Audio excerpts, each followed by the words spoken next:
Joe's my name.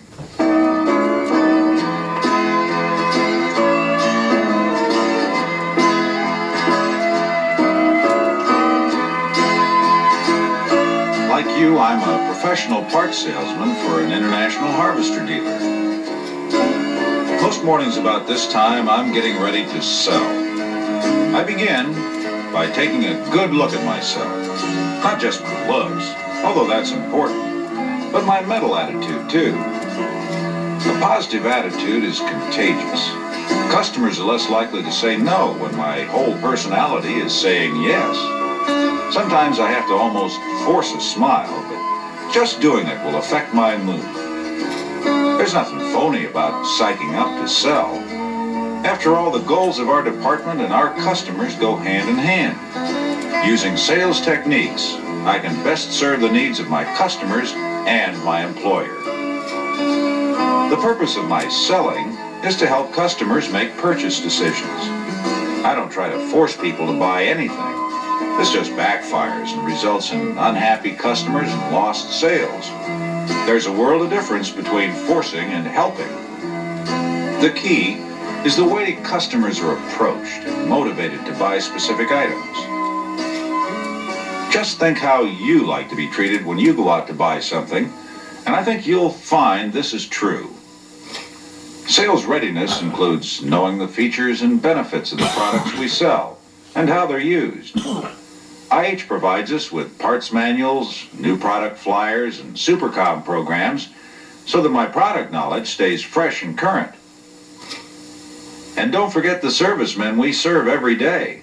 There's more practical knowledge right there than in a whole library. Every time one of them buys a part, there's a chance to learn something about a specific repair. Also, inspecting parts firsthand helps me give a more agile product presentation. But all the technical knowledge in the world doesn't do your dealership or customer any good unless you can translate it into benefits that motivate purchase. The benefits of a product meet the needs that bring a customer into our dealership in the first place. I'm not just a technical specialist, but a knowledgeable salesperson that guides a customer to a satisfying purchase. Part of my sales job is what most people would call housekeeping. This means keeping the counter clean, displays neat, parts bins orderly, and the store neat and clean. First of all, the counter should always be clean. The only things that belong on the counter are our impact machine and All Makes catalog rack. A cluttered or dirty counter distracts a customer from the sale and detracts from our image as an efficient parts department. That's why I like to think of this part of my job as saleskeeping. Saleskeeping includes seeing that displays are neat and clean, picking up fallen merchandise, or rearranging stock when items are purchased. These jobs give you a chance to review where items are located in the parts department. And knowing where your inventory is an important sales tool. There's nothing more unprofessional than a salesman losing himself, his customer, and a sale in a maze of inventory he doesn't understand. Saleskeeping is especially important in visual storage areas. Disorder here will run this merchandising effort right off its tracks. Visual storage goes a long way toward convincing the customer that I can meet all his parts needs now and in the future. Visual storage displays our inventory in an organized way that brings the product, my customer, and myself together under the best circumstances. A specific part is surrounded by related items that suggest additional purchases to the customer and mean added sales to me. It's important that a customer can inspect a part, but tearing apart a box just isn't necessary. Products should be returned to the proper bin location the way they're found, neat, orderly, and clean, and in the right place. Saleskeeping includes seeing that the parts department general appearance is neat and clean, so that when a customer enters our dealership, he immediately feels comfortable and secure.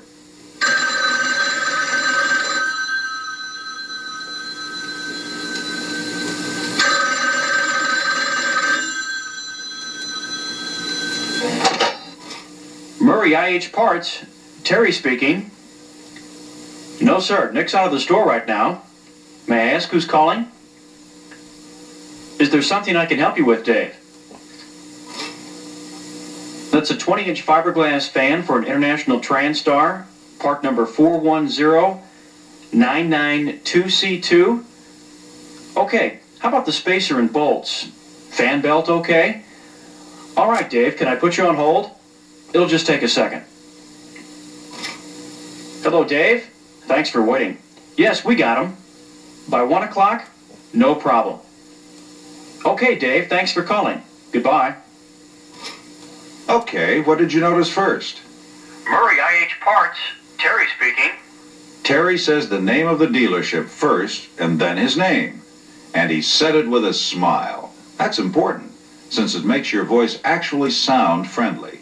He also had pen and paper handy. No, sir. Nick's out of the store right now. May I ask who's calling? Find out the caller's business and name as soon as possible and write it down. Then call him by name. It makes the call more personal. Is there something I can help you with, Dave? That's a 20-inch fiberglass fan for an International TranStar, part number 410992C2. Okay, how about the spacer and bolts? Fan belt okay? Make sure you get all the necessary information before going to the shelves. And of course, write it down. Pronounce every letter and number clearly. So many letters sound the same over the phone. Lack of communication is the most costly mistake a parts salesman can make. It can cost both the store and the customer time and money. And always suggest related parts just like you do at the service counter. How about the spacer and bolts? Fan belt okay? All right, Dave. Can I put you on hold? When you leave the phone, keep in mind the caller's time. If you know you'll be more than a minute or so, ask the caller if he'd like you to call back. If he does, make sure you do call him back. And when you put someone on hold, let them know. Hello, Dave. Thanks for waiting. Yes, we got him. By 1 o'clock? No problem. Remember to thank the caller for waiting when you return. Waiting on the phone is no fun, no matter how short it is. Also, if you don't have the caller's number on file, get it before you hang up. Okay, Dave. Thanks for calling. Goodbye. Always thank the caller and say a goodbye. Don't hang up until after the customer has hung up. Incoming calls are just one of the sales situations we face. Plus, we deal with different kinds of customers with a variety of sales service needs. Our inside servicemen are often our best customers. The time I spend finding parts not only affects the profits of our dealership, but can directly affect this customer's personal income as well. Inside servicemen need me to suggest items related to their specific task.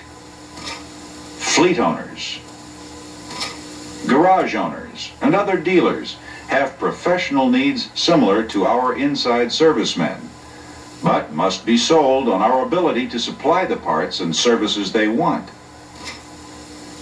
They're profiled in our customer files, which helps us parts salesmen anticipate their needs.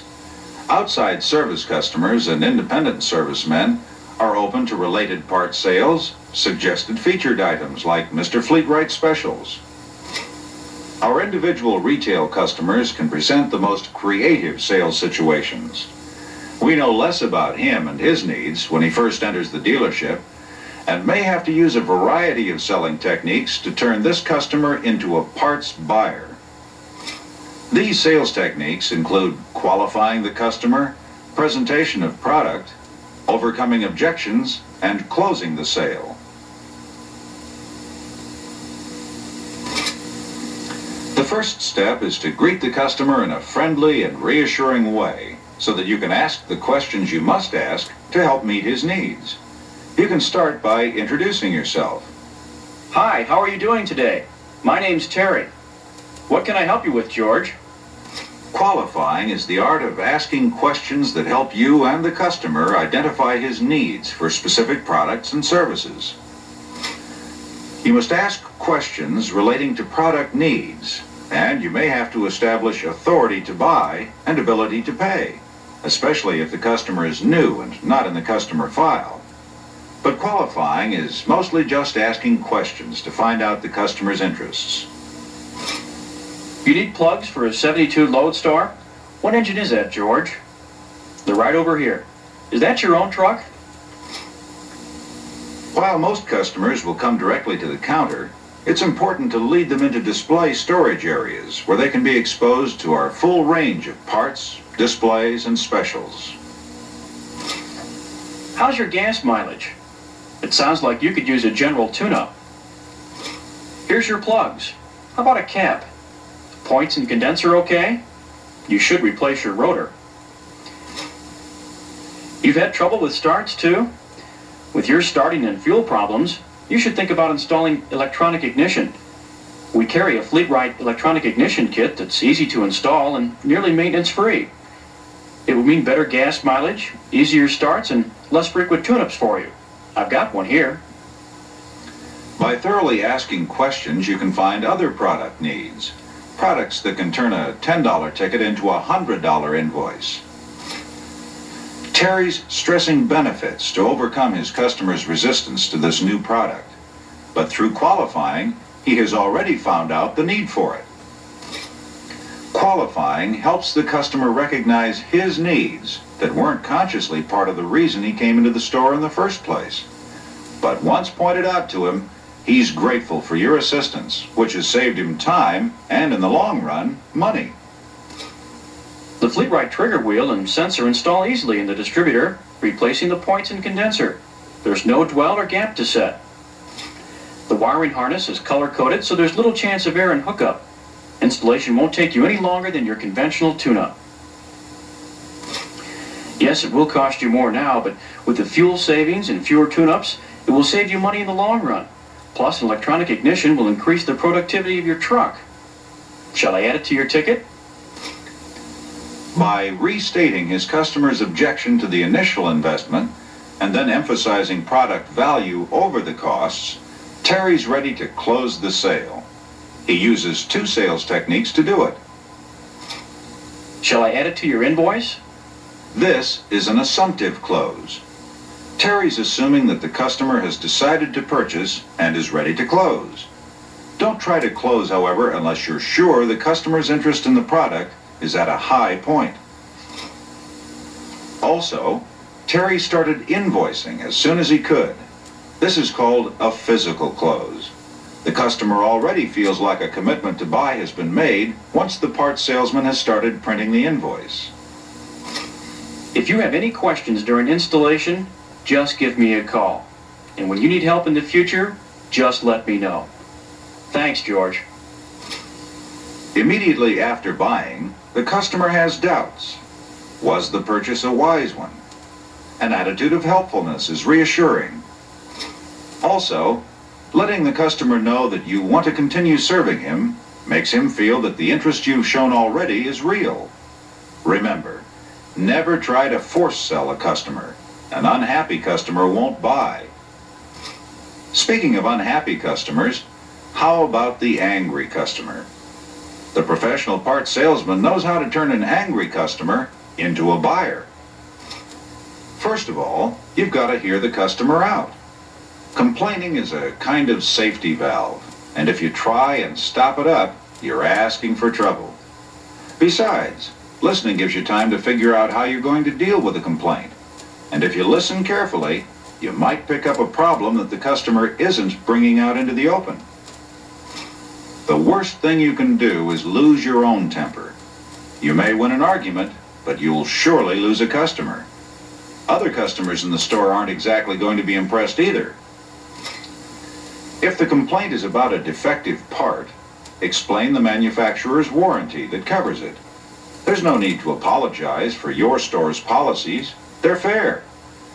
If you don't know the warranty on a particular part, ask your parts manager.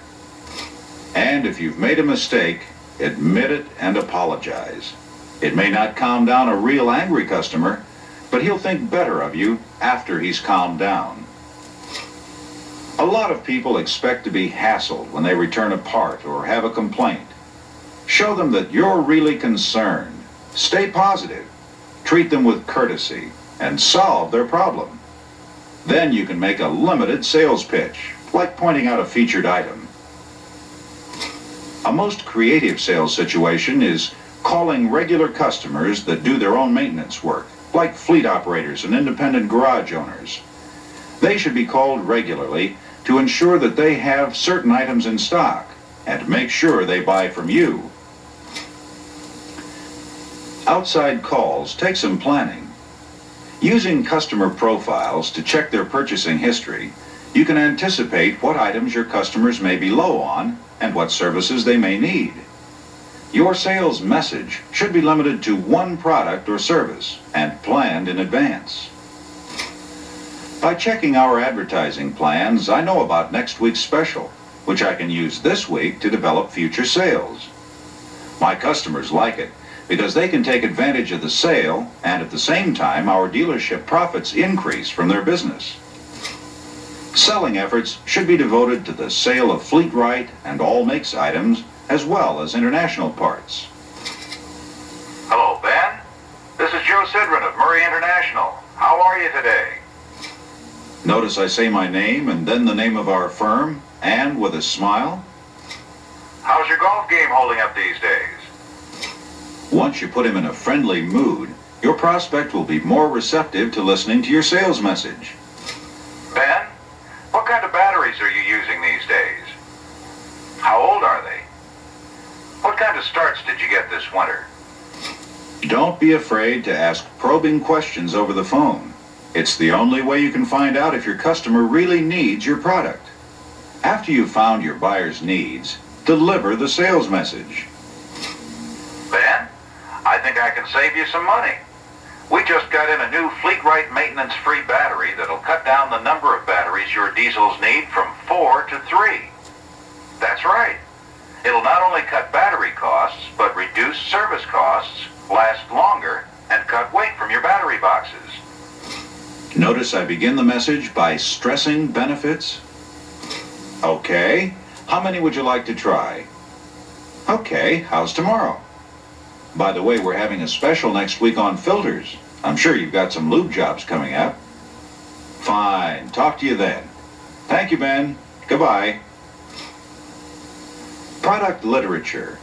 Knowing your dealership's advertising plans and keeping up on customer files all aid in developing your next face-to-face sale as well.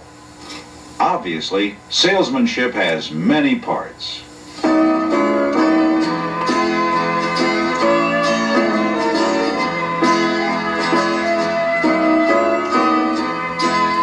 We've talked about sales readiness, including a salesman's appearance, attitude, and knowledge of product benefits. There's sales keeping.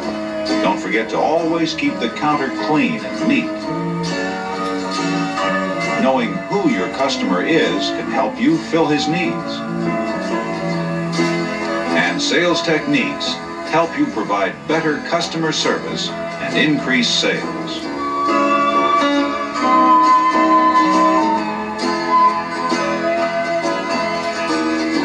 Of course, the thing that brings a customer back time and time again is you and I.